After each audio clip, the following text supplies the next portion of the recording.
In this video, we will be discussing about confusion and delirium. Confusion and delirium is another presentation or another symptom with which the patient come to the emergency or the OPD, and this symptom uh, is studied under neurological symptoms, right? So this is another video in the continuation of the series of symptomatology of neurology. Right, so let us start reading confusion and delirium. Confusion is a mental and behavioral state of reduced comprehension, coherence, and reduced capacity to reason. Comprehension, coherence, and reduced capacity to reason. Delirium means an acute confusional state. Right, so this is the definition of delirium. Delirium is acute confusional state, and confusion means reduced comprehension, reduced capacity to reason. Right.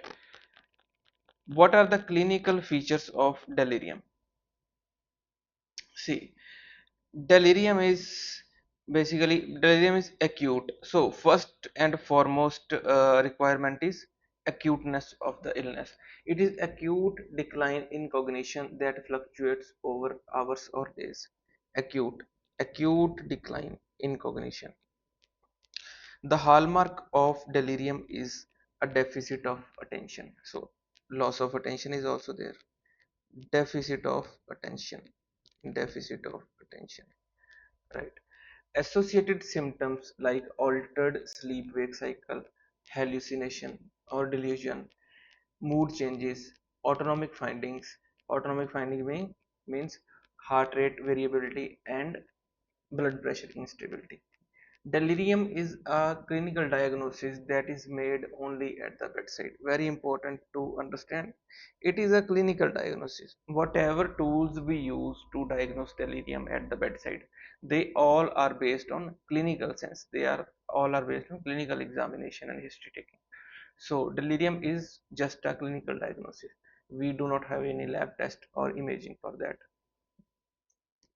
There are two subtypes of delirium. First is the hyperactive delirium.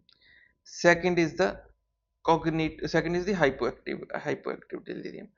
Hyperactive means the patient's psychomotor features will be more active. The patient will be, running. The patient may be very much agitated.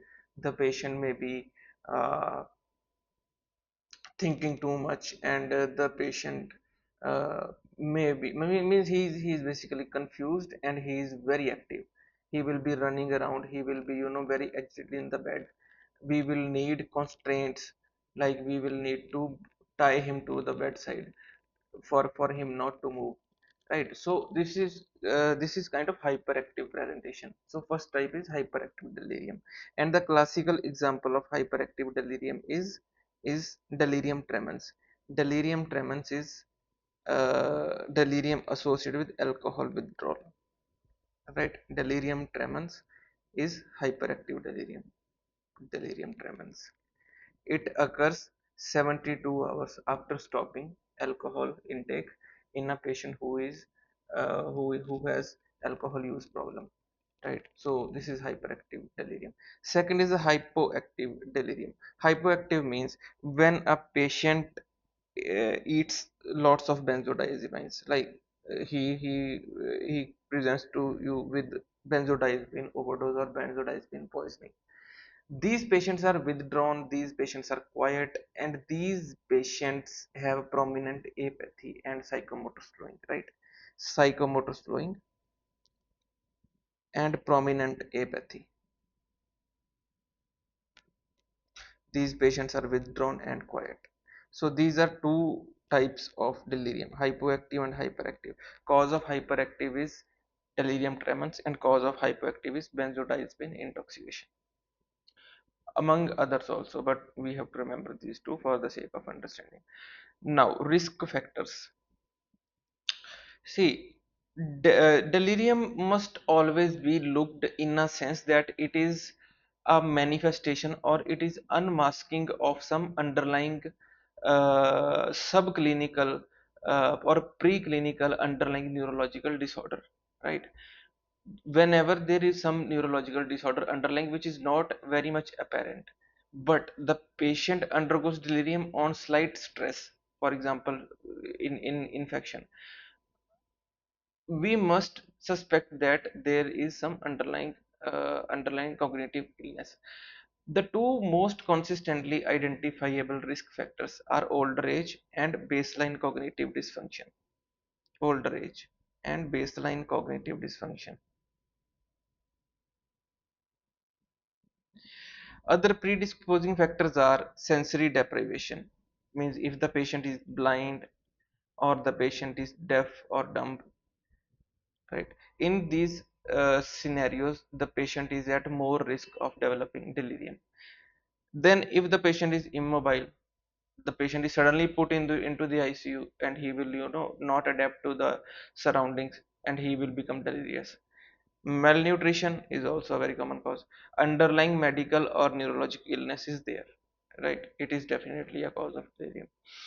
So these are the risk factors of delirium. What is the etiology? What causes delirium? In a susceptible person, again I am repeating, susceptible person, the person must be susceptible. If the patient is susceptible, then there are certain etiologies which can cause delirium very easily, right? First is the toxins. Which toxins? Some medicines. Which medicines? Anticholinergic medicines. Anticholinergic medicines. Second is the drugs of abuse like alcohol can cause delirium. Then poisons like carbon monoxide and ethylene glycol.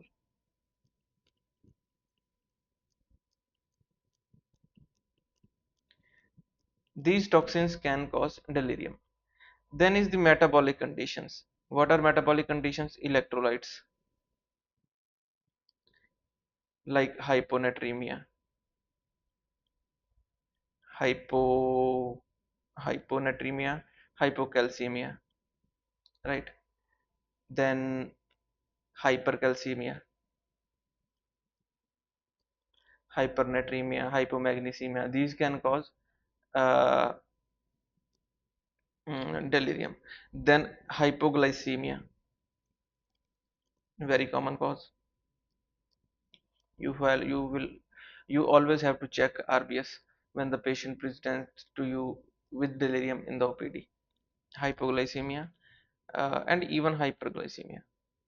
For example, diabetic ketoacidosis, hyperglycemia, right? Then metabolic conditions which are associated with organ failure like liver failure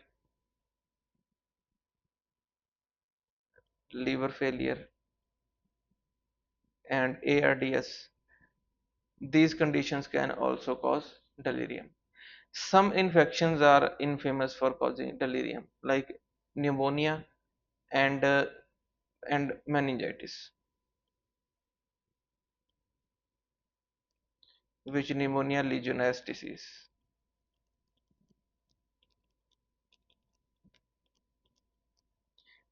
and meningitis.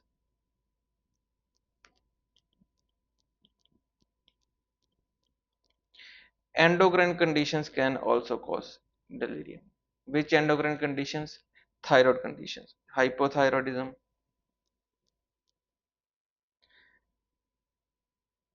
hyperthyroidism, right? Uh, then adrenal insufficiency can also cause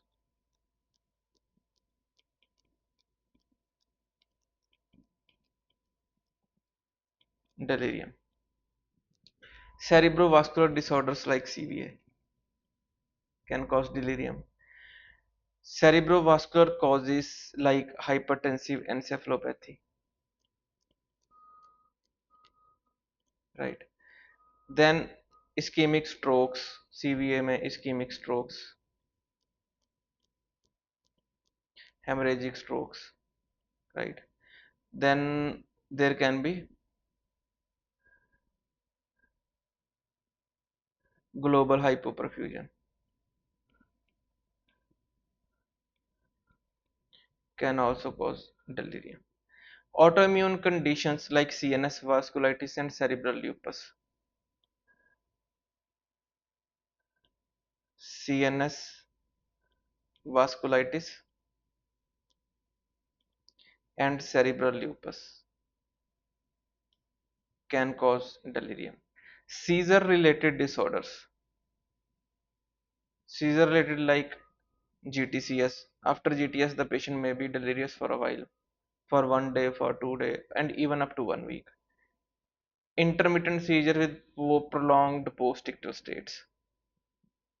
That is what I mean to say. Prolonged post-ictal states, which can be seen in non-GTCS seizures also. Neoplastic disorders. Neoplastic disorders like diffuse metastasis to the brain, right? CNS lymphoma, carcinomatous meningitis.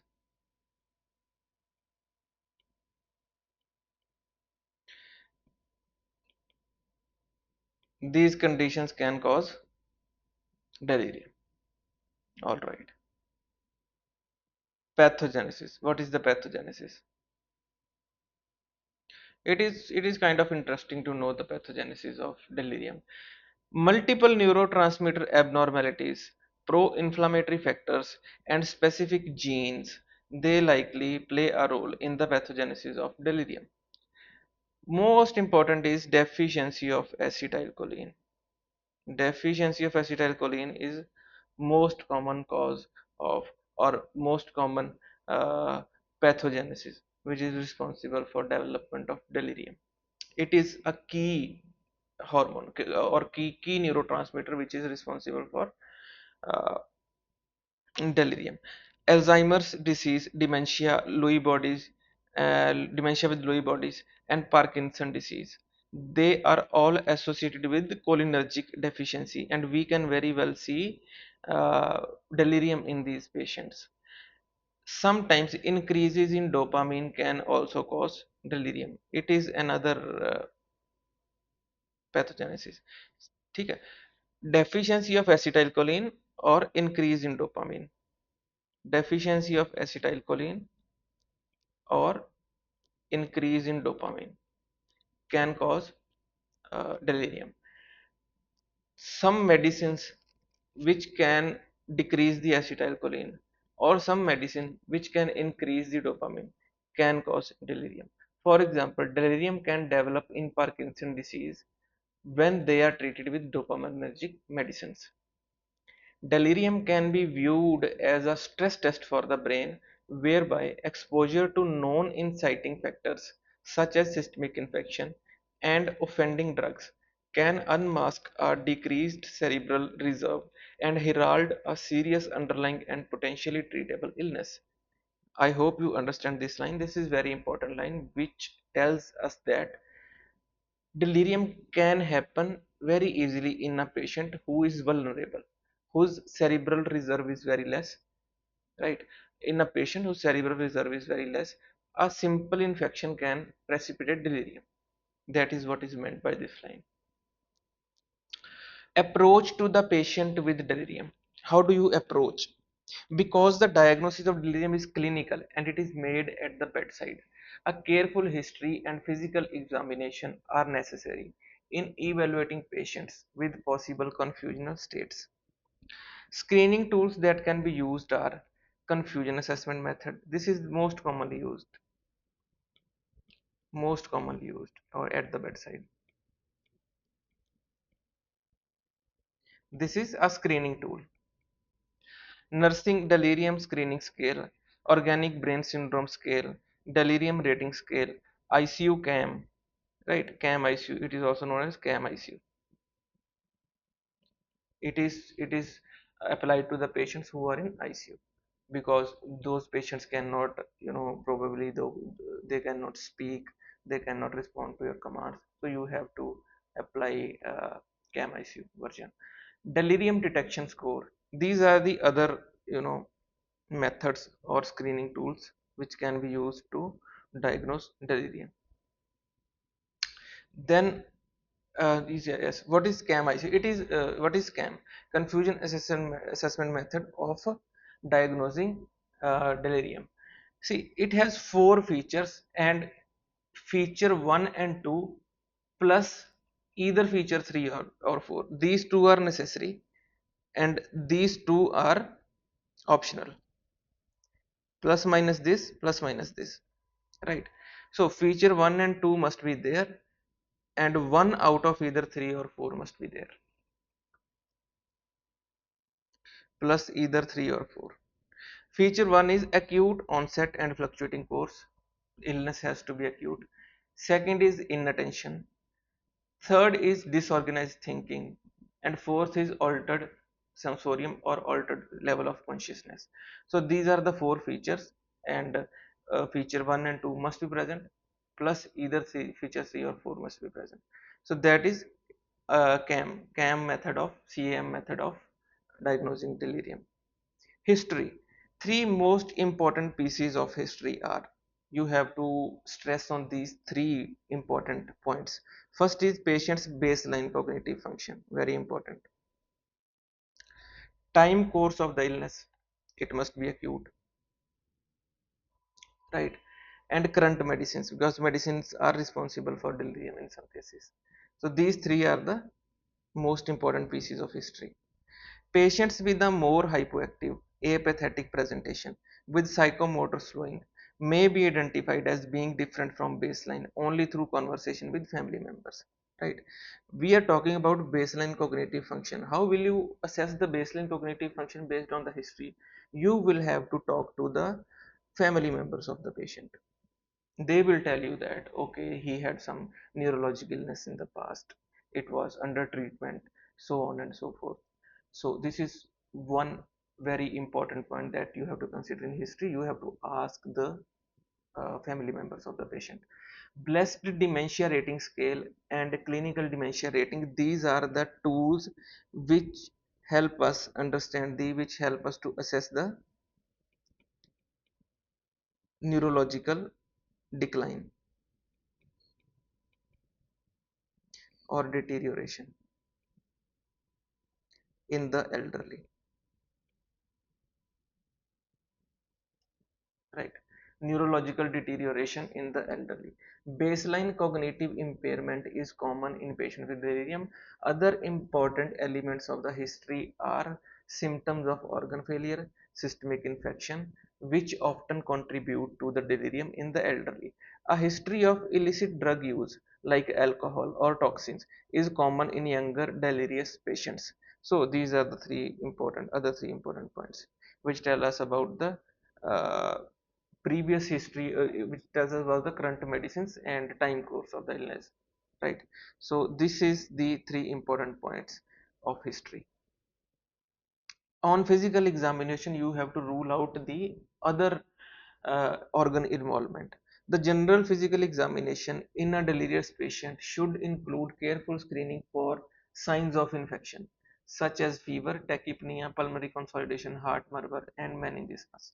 The patient's fluid status should be assessed. Both dehydration and fluid overload with resultant hypoxemia have been associated with delirium, and each is usually easily rectified, right? Dehydration as well as fluid overload, they both are responsible. The neurologic examination requires a careful assessment of mental status. Neurologic examination is required.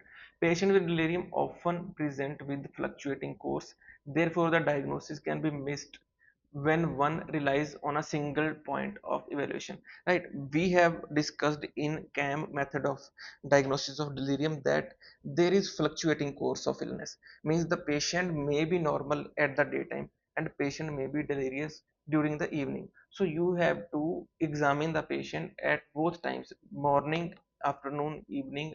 I mean multiple time points of examination are required. Otherwise you may miss if a single time point of evaluation is used, right? You have to examine the patient repeatedly. Mini mental status examination provides information regarding orientation, language, and visuospatial skills. Right. So MMSE can also be applied to underline the cognitive decline in the patient.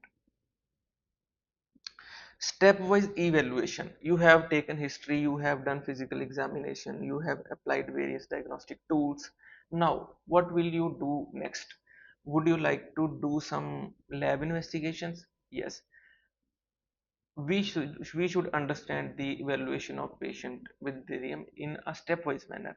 The first step is initial evaluation. You have taken history, done physical examination, then you will do CBC, then electrolyte panel, liver function, kidney function, right, including albumin. You have to do all these routine investigations.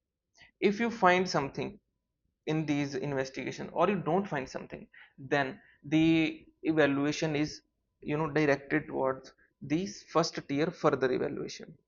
First tier further evaluation, you have to do first tier further evaluation. Systemic infection screen, like you have to do urine culture, you have to do blood culture, you have to screen for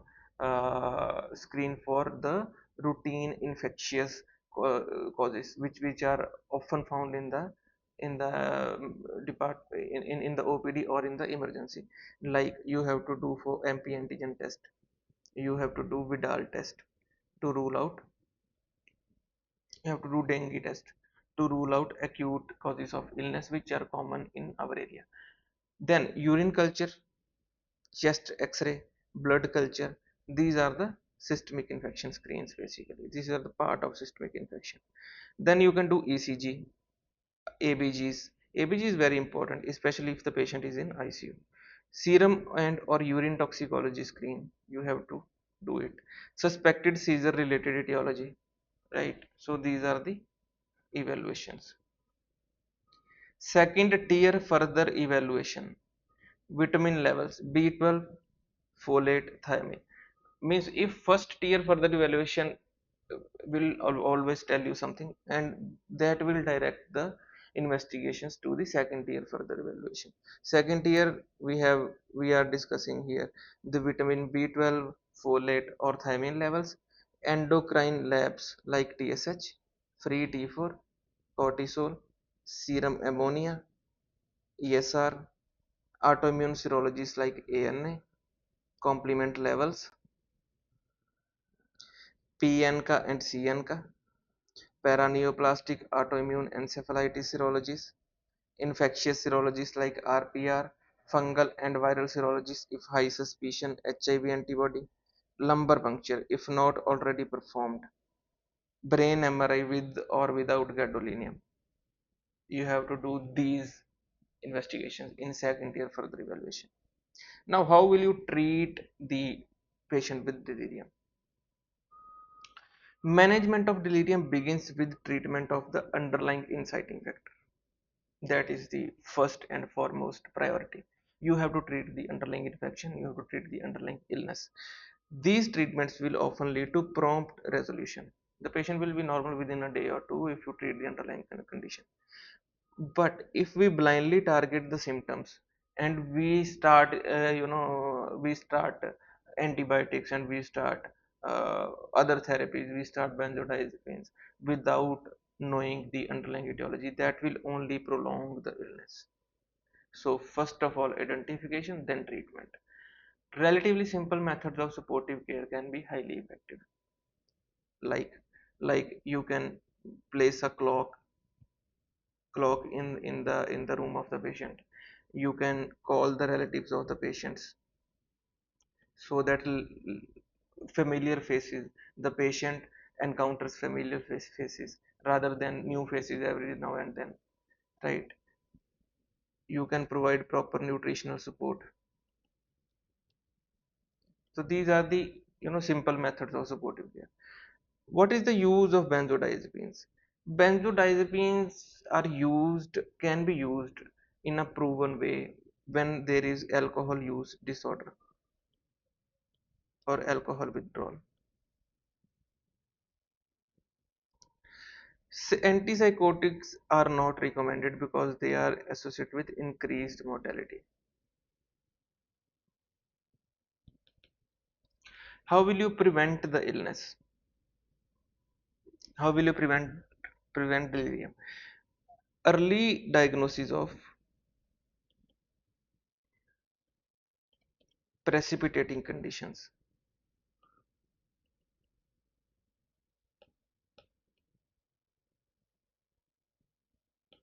like what? Early diagnosis of precipitating conditions like infections and other things. If you early diagnose and treat the respiratory conditions, you can prevent. That is the only proven way to prevent delirium. And if you early diagnose, then early treatment and proper treatment will prevent delirium in most of the cases. So that is all about delirium. It is a kind of very much, it is easy, but you must understand the nature of the illness. That what is delirium? Delirium is a neurological symptom or neurological sign. uh, so whatever I have told in this video, these concepts are from the Harrison's textbook only. So you can always refer Harrison's textbook. It will become easier for you if you see this video and then you read Harrison. So that is all about this video. Thank you so much for your patient listening. That's all.